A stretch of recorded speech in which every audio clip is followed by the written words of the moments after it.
నమస్తే. శ్రీ గురుభ్యో నమః. శ్రీమాత్రే నమః. ఆదిత్యాయ చ సోమాయ మంగళాయ బుధాయ గురు శుక్ర శనిభ్యే రాహవే కేతవే నమః. కుజస్తంభన. కుజస్తంభన మరి అక్టోబర్ 20 నుండి జనవరి 21 వరకు, అంటే దాదాపు 92 రోజులు కుజస్తంభన జరగబోతుంది. కుజస్తంభన అంటే ఏంటి? స్తంభన అంటే కదలకుండా ఉండడం. సహజంగా ఎప్పుడైనా సరే ఒక్కొక్క గ్రహానికి కొంత సమయం ఉంటుంది. ఇప్పుడు 2.5 రోజుల్లో చంద్రుడు ఒక రాశి నుండి ఇంకొక రాశికి వెళ్తూ ఉంటాడు.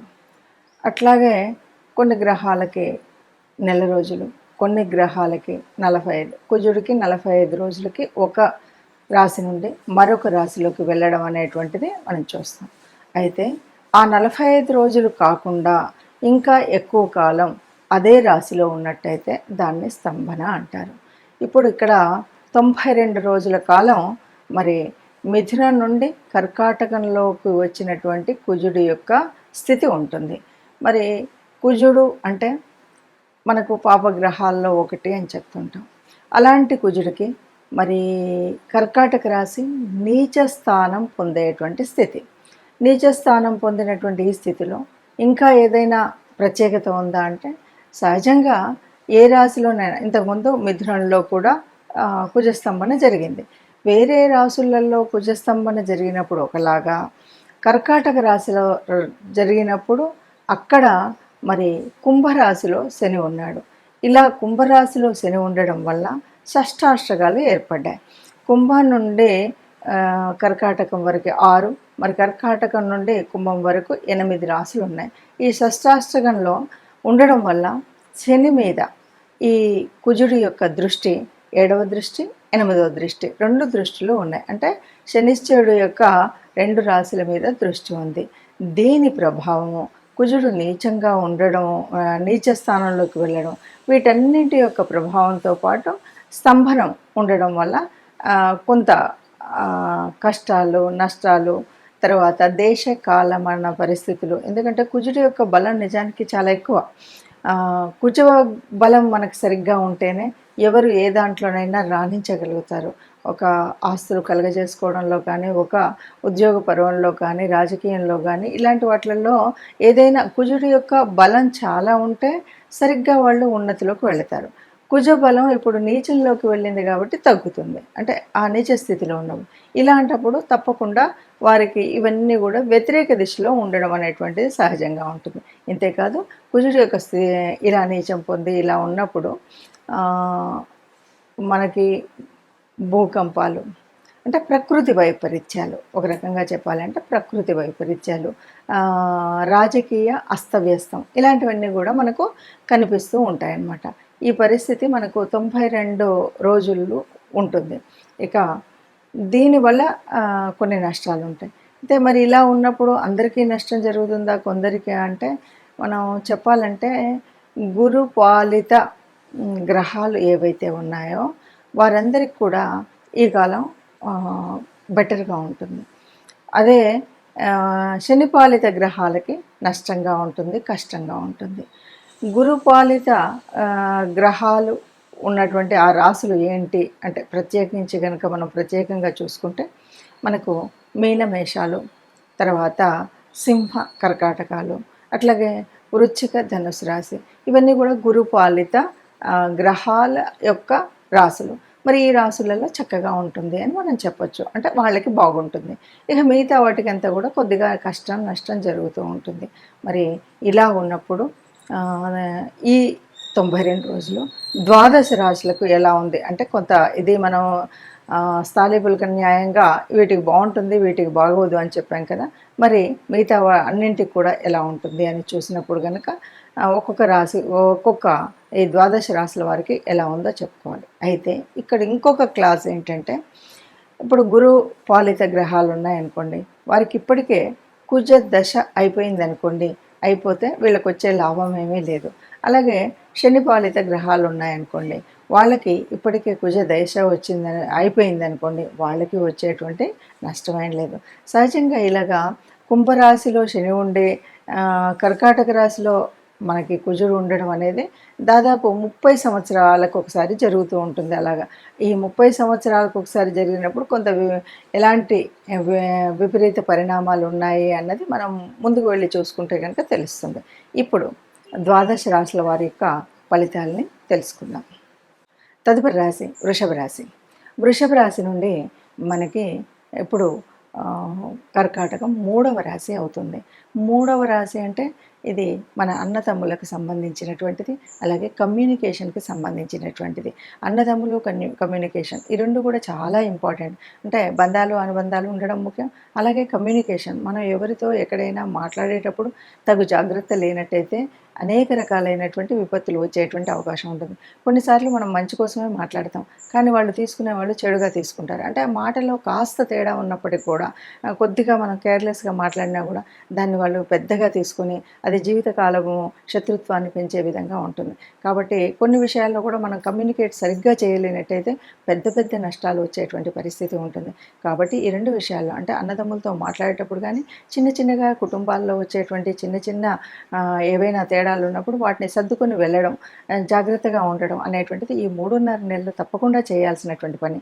అంటే 3 నెలల కొంచెమే కదా, 2 రోజులు చేసినట్టయితే సరిగ్గా ఉంటుంది.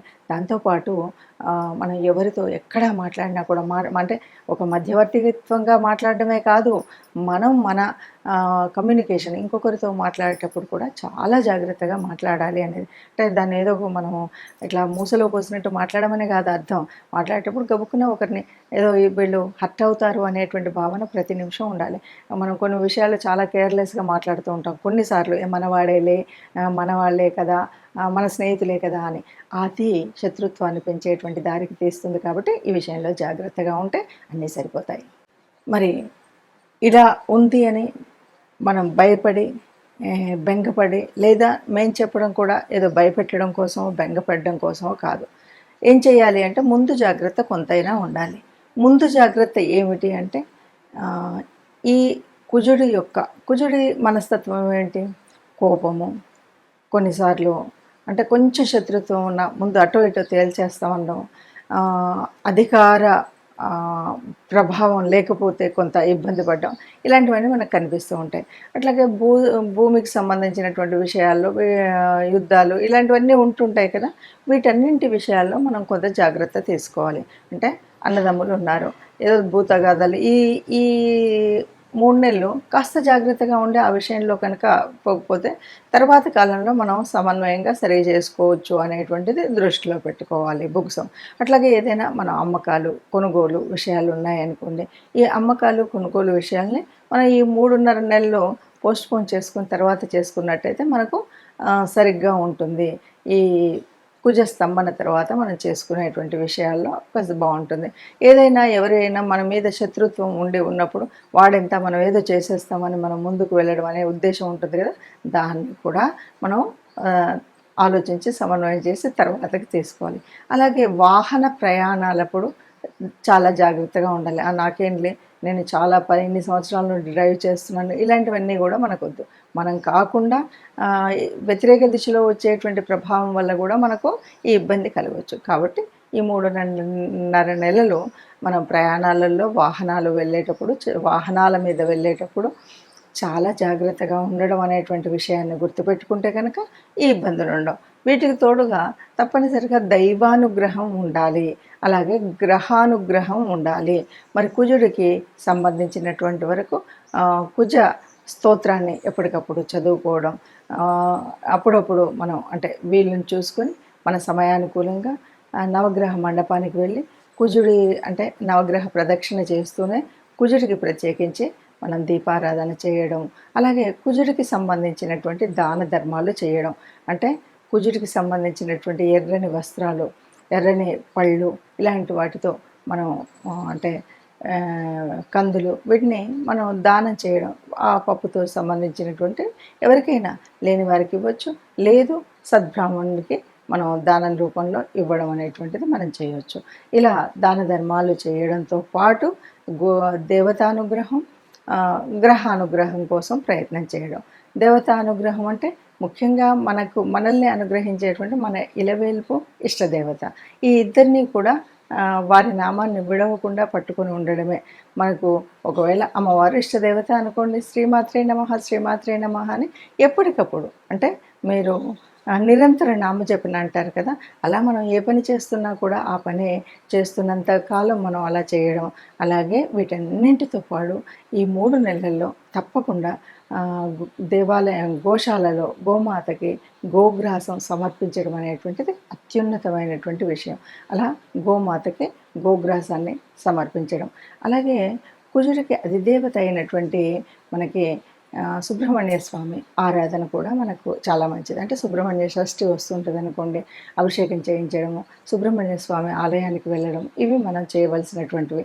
ఇలా చేసినట్టయితే ఈ ఇబ్బందులు ఏవి కూడా మన మీదకి రాకుండా హాయిగా అన్ని రోజులు ఎలాగో ఉన్నామో ఇప్పుడు కూడా అలాగే ఉండేటువంటి పరిస్థితి ఉంటుంది. కాబట్టి కుజస్తంభన అన్నది ఒక భయం పెట్టేటువంటి పరిస్థితి కాదు, మనకి ముందు జాగ్రత్త చెప్పడం కోసం చెప్పేటువంటి వీడియో. కాబట్టి మీరు ఇదంతా చూసిన తర్వాత ముందు జాగ్రత్తగా మనం ఏం చేయాలి అంటే ఆ నిరంతర నామస్మరణ కానీ, లేకపోతే మనం చేసేటువంటి కుజగ్రహ దోషం వల్ల వచ్చేటువంటి నివారణకు చేసేటువంటి పరిహారాలు చేసుకోవడం అనేటువంటి చేసినట్టయితే ఏ ఇబ్బంది లేకుండా ఉంటాం.